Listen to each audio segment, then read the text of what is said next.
Don Carlo akan pergi dari Real Madrid untuk kedua kalinya. Xabi Alonso sudah dipersiapkan untuk menjadi penggantinya. Pemberitaan di media semua bilang MU akan juara Europa League, MU akan dapat musim yang lebih bagus dari Arsenal. Tapi gimana kalau MU kalah oleh Spurs di final? Apakah Amorim out? Mari kita bahas dari pinggir lapangan.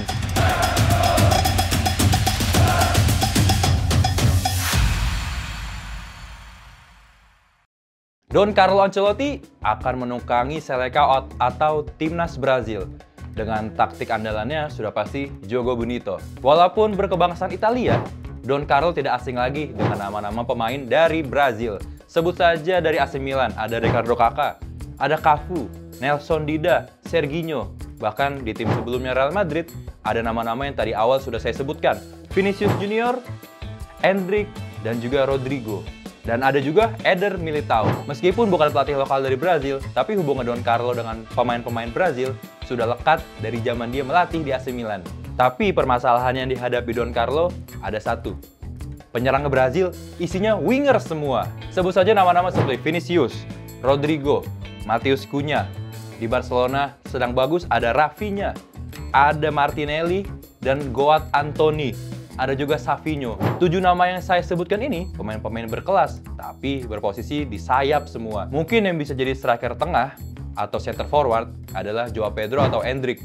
Tapi mungkin pelatih lain pusing kalau lini depannya isinya pemain sayap semua.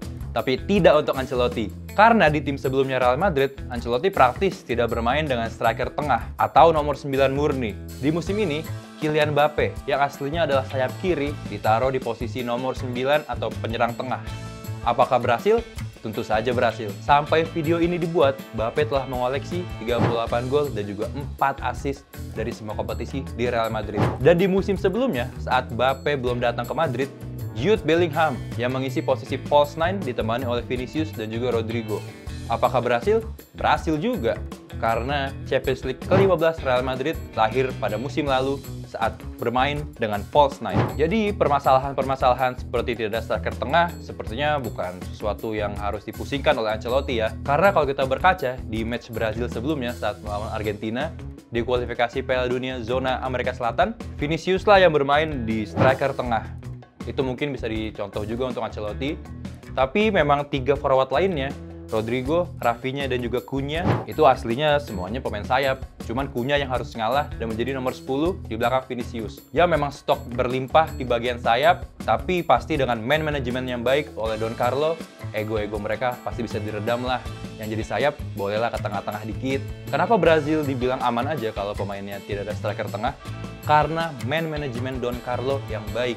Buktinya pemain mega bintang yang harusnya mempunyai ego yang cukup tinggi atau tinggi, Kylian Mbappe yang asli sayap kiri bisa ditaruh di tengah dan sepertinya tanpa komplain dan menjalankan taktik dari Ancelotti dengan sangat baik. Suksesornya di Real Madrid, Xabi Alonso juga bilang kalau dalam urusan man management, Ancelotti adalah yang terbaik. Bahkan Xabi bilang kalau Ancelotti adalah maestronya dari man management. Apalagi di Selecao nanti ada anak asuhnya di Real Madrid yakni Vinicius Junior yang secara terang-terangan bilang kalau dia suka banget sama Ancelotti karena ia jujur dan berbicara kepada dia apa adanya. Ancelotti juga dikenal untuk bisa mengubah pemain yang awalnya ya biasa-biasa aja menjadi superstar dan menampilkan performa terbaiknya.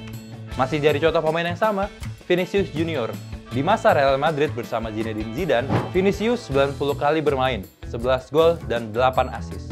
Saat Ancelotti datang, 197 kali bermain, 90 gol, 67 assist, dan 2 red card. Dan bahkan di musim lalu, saat Madrid menjuarai Liga Champions, ada isu-isu sedikit lah kalau Ballon d'Or itu lebih deserve kepada Vini dibanding Rodri. Tapi itu urusan lain lah. Jadi patut ditunggu performa Don Carlo di Selecao nantinya.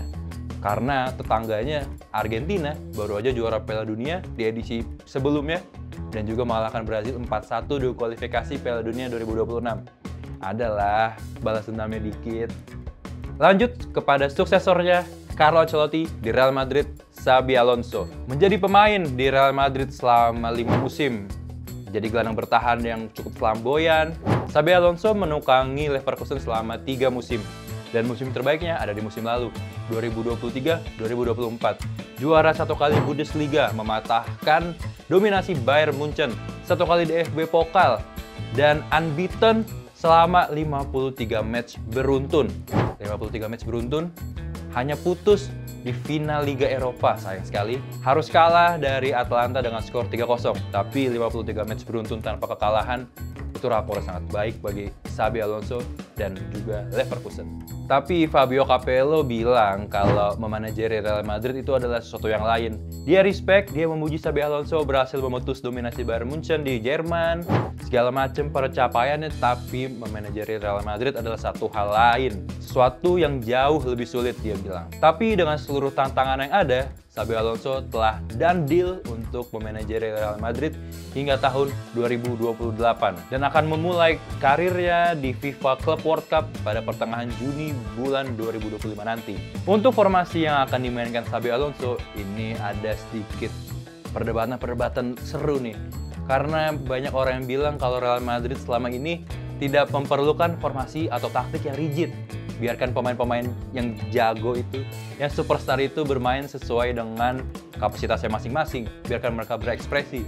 Bahkan Bellingham juga bilang, kalau Ancelotti memberi kita kebebasan, makanya kita bisa bermain dengan bebas, terbuka, dan lebih gembira bermain sepak bola ya. Namun Xabi Alonso datang ke Real Madrid akan membawa sistemnya yang sukses di Leverkusen sebelumnya.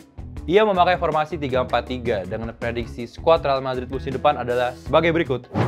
Goalkeeper ada Courtois, lalu di back ada Dean Huijsen, Asensio, Rudiger. Dua gelandang holding di tengah ada Bellingham dan juga Valverde. Lalu untuk back sayap ada Alejandro Grimaldo dan yang teranyar Trent Alexander-Arnold. Di depan sudah pasti tidak perlu perubahan yang berlebih, Vinicius, Kylian Mbappe dan juga Rodrigo. Untuk pembelian teranyar dan juga ada rumor-rumor, yang pertama sudah pasti Trent Alexander-Arnold dibeli gratis dari Liverpool karena kontraknya habis. Itu juga banyak menimbulkan pro kontra. Apakah dia akan walk alone atau tidak walk alone? Tulis di komen coba. Lu tim yang Trent itu mengkhianat atau sebenarnya Trent oke aja untuk pergi. Yang kedua ada Dean Huijsen, back asal Spanyol yang baru berpindah ke warganegaraan yang awalnya Belanda. Kok nggak ke Indonesia aja ya?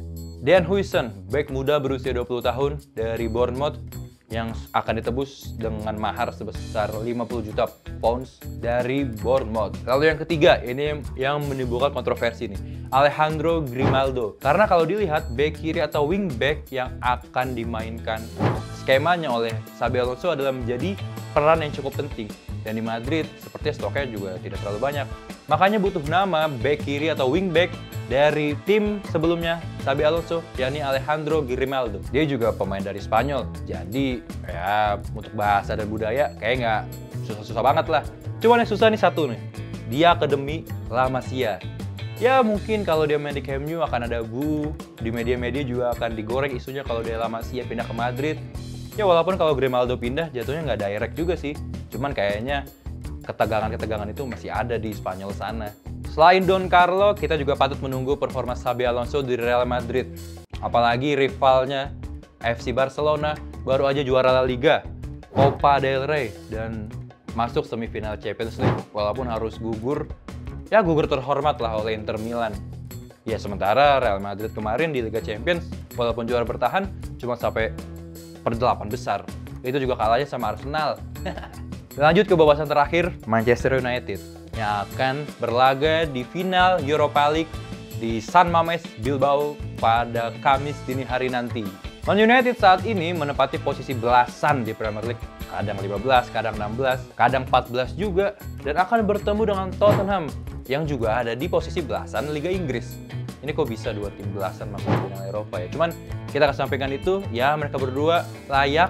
Ya kalau ngomong layak-layakan sih lebih layak Manchester United. Karena selama gelaran Europa League musim ini, dia tidak terkalahkan atau unbeaten. Bukan cuma hasil akhir, Manchester United tidak terkalahkan selama 13 laga di Europa League.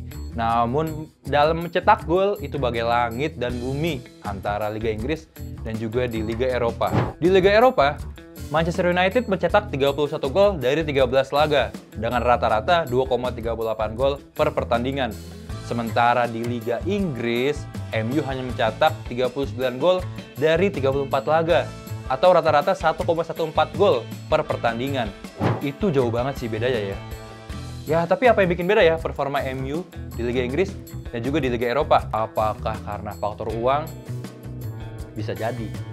Karena kalau United lolos ke Liga Champions musim depan, seluruh tim yang ada di Manchester United, para pemain-pemainnya akan mendapatkan kenaikan gaji rata-rata hingga 25% atau 30 juta pound sterling. Itu adalah biaya klausul kontrak yang harus ditebus atau diaktifkan oleh Manchester United kalau pemain-pemain ini bermain di Liga Champions. Amorim datang di pertengahan liga sedang bergulir di musim ini. Bahkan bukan pertengahan sebelum ya sepertiga musim awal lah. Makanya Amorim tidak ada pramusim. Pemain-pemainnya juga sebenarnya pemain warisan Ten Hag. Jadi ibaratnya musim ini adalah seleksi bagi Amorim untuk mengarungi musim depan. Pemilihan pemain dan juga pemahaman strategi itu yang Amorim fokuskan di musim ini untuk bisa mengarungi musim depan. Tapi dengan finish United terburuk sepanjang masa di Liga Inggris, apakah Amorim masih akan stay musim depan atau Amorim out? Ya, gue pribadi sebagai fans United, berikanlah Amorim tuh waktu. Karena ia datang di sepertiga musim sedang berjalan. Pemain-pemainnya juga pemain warisan Ten Hag yang kita jujur-jujuran aja nggak terlalu bagus juga. Kalau dibandingin sama Tottenham Hotspur, kalau kata Gary Neville, cuman Bruno yang bisa masuk ke skuad Tottenham Hotspur. Dia lebih memilih 10 pemain Spurs dibanding 10 pemain MU lainnya. Dan pemain-pemain yang juga ada sekarang diproyeksikan untuk bermain formasi Ten Hag, yakni 4-5-1. Sementara Amorim bermain dengan 3-4-3. Ya gue sebagai fans United ngelihat kalau filosofi bermain Amorim tuh udah mulai kelihatan di musim ini. Berbeda dengan Ten Hag yang ibaratnya kalau di awal musim kita bisa lihat mainnya counter attack, saat ia datang pemain-pemainnya, filosofi bermainnya justru malah berantakan. Amorim di waktu yang singkat ini bisa bikin pemain itu paham dengan filosofi bermain dia. Apa yang ia inginkan dari para pemainnya itu mulai kelihatan di lapangan. Contoh Bruno, gelandang ditaruh di nomor 8, ditaruh di nomor 6, ditaruh di nomor 10, itu bisa bermain dengan sangat bagus. Amad Diallo yang aslinya sayap kanan, kalau ditaruh di right wing back, di wing back kanan, itu juga bermain dengan sangat bagus. Jadi banyak adjustment yang dilakukan Amorim yang terbukti berhasil di beberapa pemain. Ada juga beberapa pemain yang nggak paham-paham juga, yang ya kayaknya emang waktunya nggak panjang lagi kalau di Manchester United ya. Jadi kalau kita mau ada di kelas Liverpool, di kelas Man City, di kelas Arsenal, ya kita harus sabar. Karena jujur-jujuran aja, kelas kita saat ini lagi ada di Wolverhampton Wanderers, Ipswich Town, Everton, West Ham United. Ya jadi untuk naik tangga ke atas itu agak cukup sulit. Dan gimana cara awalnya untuk naik tangga ke atas itu? Ya dengan juara Europa League ini. Karena kalau kita juara Europa League, kita bisa masuk Champions League, kita bisa dapat bonus dari sponsor, kita bisa dapat hak siar Champions League. Itu akan menambah pendapatan kita. Kita bisa beli pemain yang lebih bagus lagi, kita bisa menjual pemain juga lebih mudah lagi mungkin kalau finansialnya lebih sehat. Itu saja pembahasan tentang Xabi Alonso, Carlo Ancelotti, dan Ruben Amorim bersama Manchester United-nya. Jangan lupa untuk like, comment, dan subscribe Nalar Sports TV dan saksikan Pinggir Lapangan di Spotify Nalar Sports TV. Ya itu saja yang bisa saya laporkan. Ya sebenarnya saya tahu apa sih? Saya kan cuma lihat dari pinggir lapangan.